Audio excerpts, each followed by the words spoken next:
Hello everyone. Sharannavaratri మహోత్సవాలలో 6వ రోజైన ఈరోజు ఇంద్రకీలాద్రిపై ఉన్న అమ్మవారు శ్రీ లలితా త్రిపుర సుందరీదేవిగా దర్శనమిస్తున్నారు.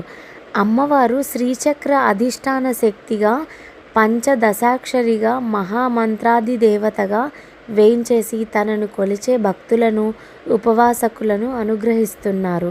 శ్రీ లక్ష్మీదేవి, శ్రీ సరస్వతీదేవి ఇరువైపులా వింజామరలతో సేవిస్తూ ఉండగా, చిరుమందహాసంతో వాత్సల్య రూపిణిగా చెరుకుగడను చేతపట్టుకొని శివుని వక్షస్థలంపై కూర్చొని శ్రీ లలితా త్రిపుర సుందరి దేవిగా దర్శనమిచ్చే సమయంలో పరమశివుడు త్రిపురేశ్వరుడిగా, శ్రీ అమ్మవారు త్రిపుర సుందరి భక్తులచే పూజలందుకుంటున్నారు.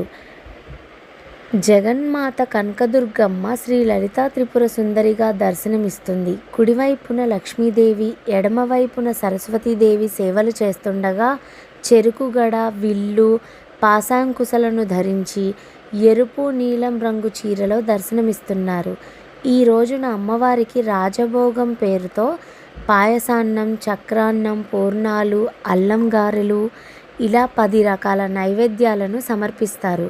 ఇంద్రకీలాద్రిపై కొలువైన అమ్మవారిని దర్శించుకోవడానికి పెద్ద సంఖ్యలో భక్తులు విజయవాడ తరలి వస్తున్నారు.